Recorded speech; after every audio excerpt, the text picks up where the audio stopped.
everyone, welcome back to my channel Experience by Student. This is your channel where I share my handwritten notes of all subjects included Hindi, English, Sanskrit, grammar plus literature, and I give strategy to crack competitive exam which I already cracked, plus project work with tip and trick to make it easily and many more things like that.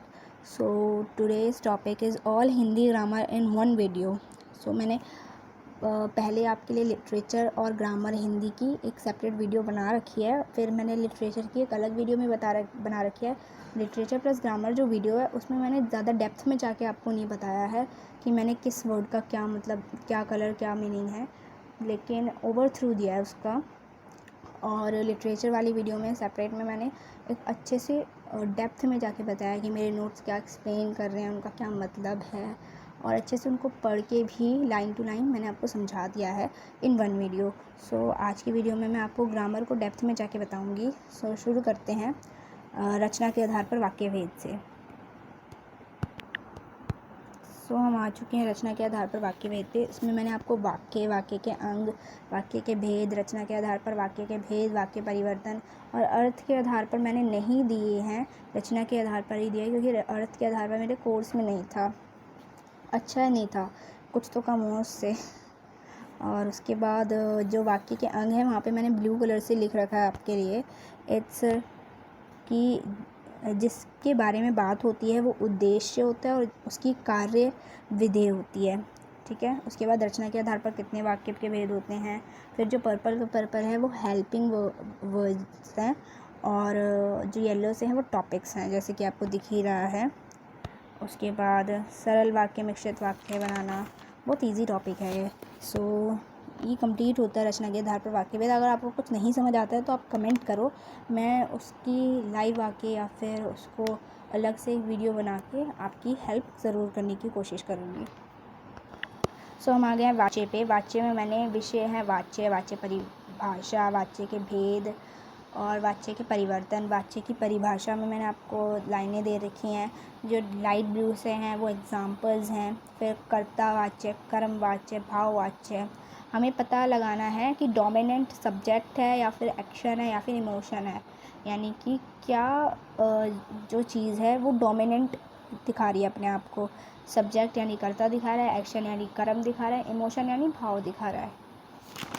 फिर tricks है कि वाच्य को recognise करने के लिए आपको समझना पड़ेगा कि वाक्य में किसके बारे में बात हो रही है। जिसके बारे में बात होगी वो वाच्य का समझ आ जाएगा और मज़ा आता है इसको बनाने में, ठीक है। सो उसके बाद नोट्स हमें वाच्य पहचानने में मदद करेंगे और उनके बारे में अच्छे से बताओगे तो ध्यान से पढ़ना पड़ेगा। मतलब अगर आपको अच्छे से बताना है इनके बारे में, अच्छे से एक्सप्लेन करना है तो अच्छे से पढ़ना पड़ेगा।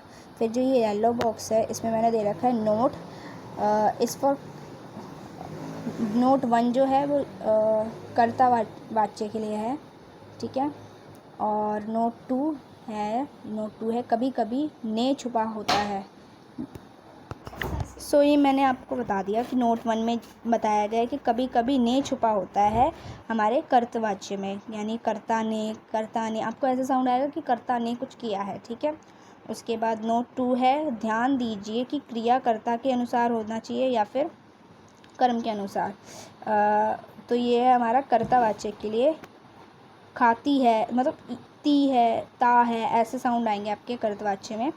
और नोट 3 जो है वो आपका कर्मवाच्य के लिए, यानी नोट 1 और नोट 2 जो है वो आपका कर्तावाच्य के लिए है और नोट 3 आपका कर्मवाच्य के लिए है। तो नोट 3 क्या है, सीता ने खाना बनवाया, यानी उसने काम किसी से करवाया, तो यानी कर्म वो करवाया गया है। तो सीता कर्ता स्त्रीलिंग है परंतु बनवाया क्रिया एक वचन पुल्लिंग रूप में खाना कर्म के अनुसार आया है, यहाँ कर्म वाच्य होगा। सो मैंने आपको एक्सप्लेन कर ही दिया, इतना डेप्थ में जाने की ज़रूरत नहीं है। और ट्रिक्स भी हैं कैसे आपको समझ आएगा। जहाँ ने का प्रयोग हो कर्तवाच्य है, एग्जाम्पल पूजा ने खाना बनाया। ट्रिक 2 है आपकी कर्तावाच्य के लिए, जहाँ पर कभी भी द्वारा का प्रयोग दिख जाए कर्म वाच्य होगा, यानी मेरे द्वारा, जैसे कि सीता ने यानी सीता द्वारा खाना बनवाया गया। तो यहाँ पे आपका ट्रिक नंबर 3 है भाववाच्य के लिए ज़्यादातर भाववाच्य में नहीं जाता जैसे होगा, यानी मुझसे बोला नहीं जाता, मुझसे खाया नहीं जाता, वो भाववाच्य के होंगे। उसके बाद है आपका नियम या जिन बातों का ध्यान रखना चाहिए।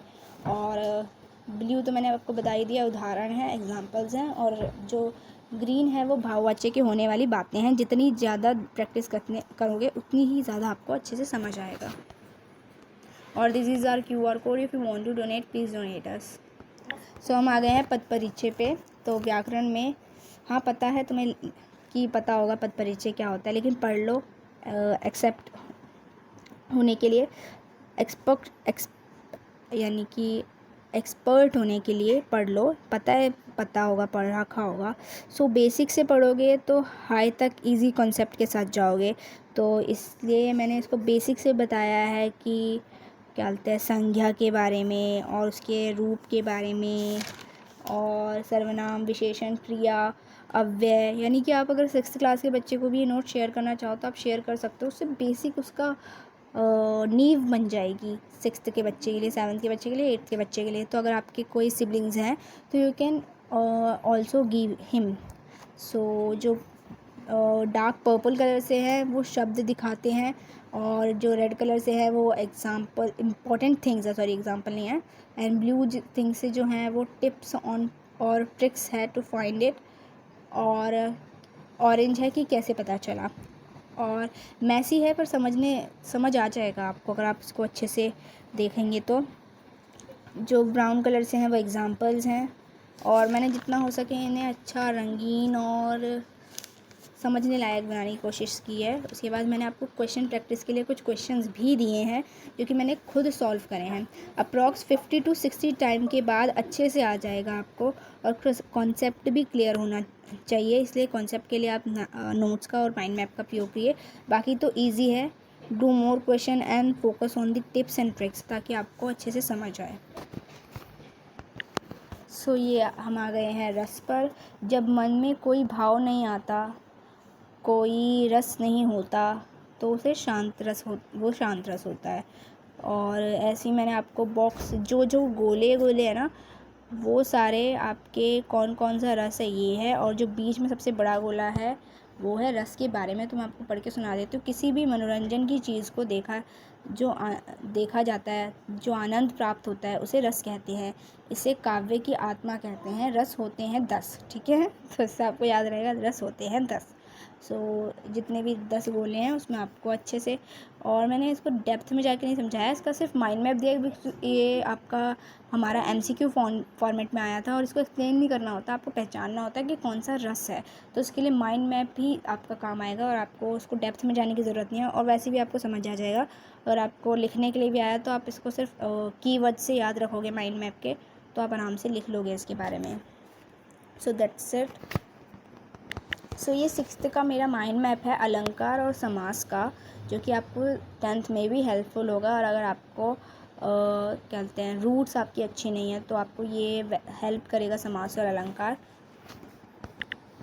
फिर बहुत से लोगों को संधि नहीं आती है, जो कि संधि मैंने आपको पहले भी बताया था कि अगर आपका कोई सिबलिंग है तो उसे 6th से संधि सिखाना शुरू कर दीजिए, ताकि आपका 9th और 10th में जाके उसका संधि का कॉन्सेप्ट बिल्कुल क्लियर हो जाए, और वो अच्छे से बड़े क्वेश्चंस भी अपने आप ट्राई कर ले।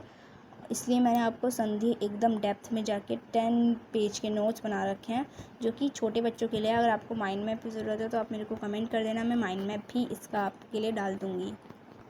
हाँ, पद परिचय मैंने सर्वनाम का एक अलग से छोटा सा बॉक्स तैयार कर दिया था, लेकिन फिर भी मैंने सर्वनाम को अच्छे से डेप्थ में जाके 9th के बेसिस पे बनाया था। लेकिन ये आपके अभी भी काम आएगा अगर आपको एक बारी अच्छे से समाज पढ़ना है, एकदम अच्छे से बाहुबली टाइप हो जाना है, तो फिर आप ये पढ़ सकते हैं।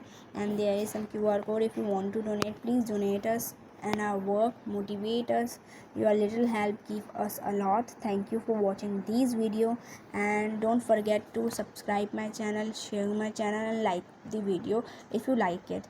And हो सके तो आप साथ में लिटरेचर प्लस ग्रामर की वीडियो और एक अलग जो मैंने आपके लिए लिटरेचर की वीडियो बना रखी है वो भी देखना ना भूलें। Thank you for watching.